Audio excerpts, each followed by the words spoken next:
حقیقت پر مبنی رپورٹس پر مودی حکومت سخت سیکھ پائے اور بی جے پی مسلمان دشمنی میں اردو زبان کے خلاف سرگرم عمل ہے۔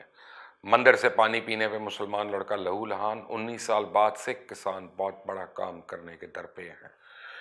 امریکہ کے democracy research institute freedom house کی ایک رپورٹ نے بھارت میں تہلکہ مچا دیا اور اس میں بتایا گیا کہ نریندر مودی کی قیادت میں بھارت انارکی کی طرف مسلسل تیزی سے بڑھ رہا ہے، اور اس رپورٹ کے مطابق جمہوری آزادی میں نہ صرف بھارت پیچھے ہو رہا ہے بلکہ ایک شدت پسند ہندو مفادات والے ملک کی شکل اختیار اس نے کر لی ہے۔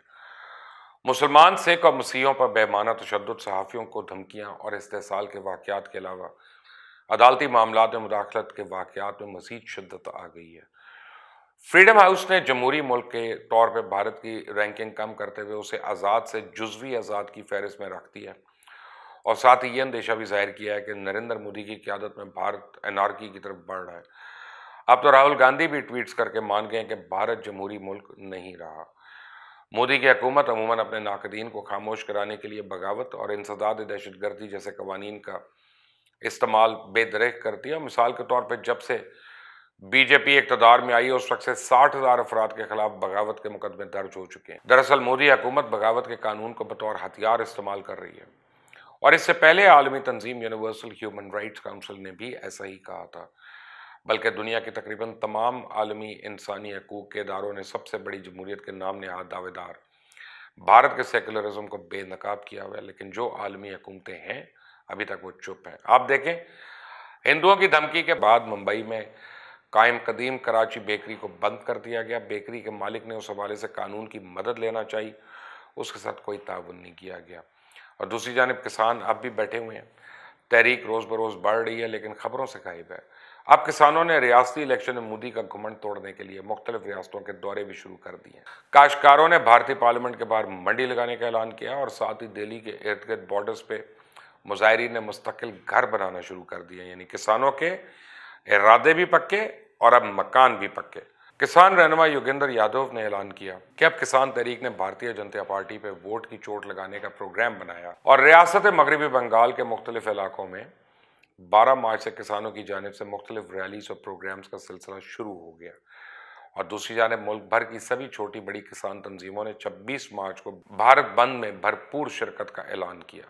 ان کا کہنا ہے کہ مذاکرات ضرور کریں گے لیکن مطالبات سے پیچھے نہیں ہٹیں گے، اور ساتھ ہی 9 بینک یونینز کے 10 لاکھ ملازمین نے 2 روزہ ہڑتال کا اعلان کر دیا۔ کہا جا رہا ہے کہ اس ہڑتال کی وجہ سے ملکی لین دین کا نظام درم بھرم ہو کے رہ جائے گا۔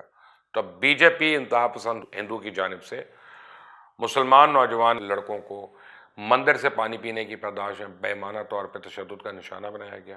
اس کی ویڈیو سوشل میڈیا پہ وائرل ہو چکی ہے۔ اب آپ دیکھیں، ایک جانب بھارتی حکومت نے سول سوسائٹی کو حتی الامکان دبانے کے لیے تمام طریقوں کا استعمال کیا، وہیں سخت گیر ہندو نظریاتی ادارے اور ان کی اتحادی تنظیموں کو کھلی چھوٹ ملی ہوئی ہے۔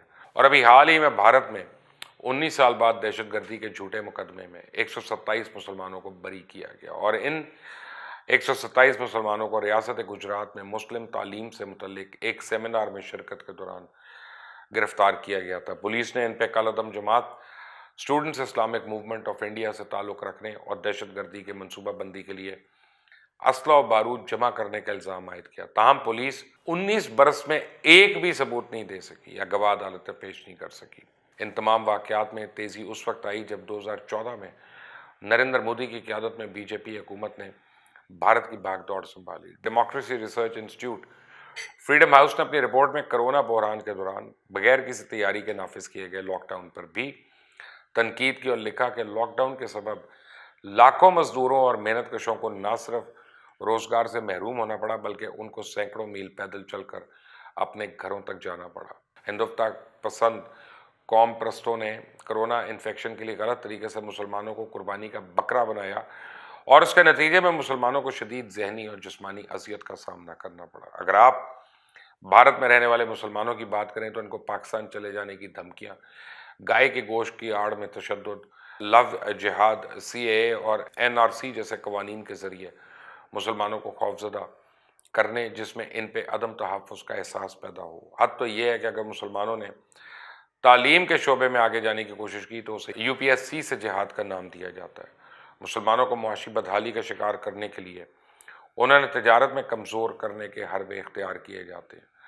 کسی کا کاروبار چلنے لگے تو جھوٹے پروپیگنڈا کے ذریعے فساد کروا کے اس کی دکان کو جلا دیا جاتا ہے۔ سرکاری ملازمتوں اور قانون سازی کے شعبوں میں انہیں کم سے کم بلکہ نہ ہونے کے برابر نمائندگی دینے کی اب مسلسل کوشش کی جا رہی ہے۔ اور بی جے پی کے مسلمان دشمنی اور شدید تعصب کا اندازہ اس بات سے لگایا جائے کہ اردو زبان کو بھی مسلمانوں کی زبان قرار دے کر مخالفت کا نشانہ بنایا جائے، اور ایسا حکومتی سطح پہ ہو رہا ہے۔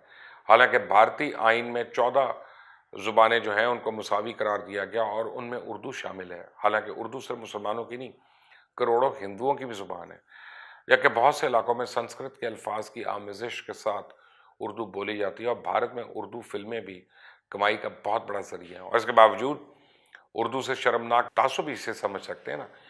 رامپور کی جوہر یونیورسٹی کے خلاف مضحکہ خیز مہم جاری ہے کہ اس میں مسلمان نوجوانوں کو بھارت دشمنی کا درس دیا جاتا ہے، جبکہ اس یونیورسٹی میں مسلمانوں سے زیادہ طلباء اور طالبات ہندو ہیں۔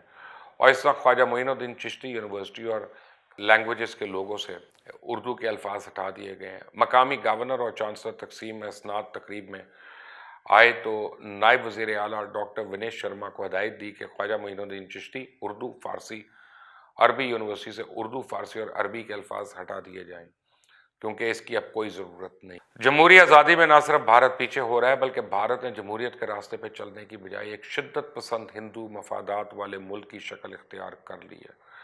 تشدد، نفرت انگیز تقریر کے ذریعے مودی حکومت کے اقتدار میں آنے کے بعد اقلیتیں، بالخصوص مسلمان اور سکھ اور مسیحی، ان پر حملوں کی رفتار تیز ہو گئی ہے۔ Democracy research institute, freedom house جیسی حقیقت پر مبنی رپورٹس میں مودی سرکار سخت چراغ پائیں اور اسے بھارت کے اندرونی معاملات میں مداخلت کا نام دیا جا رہا ہے۔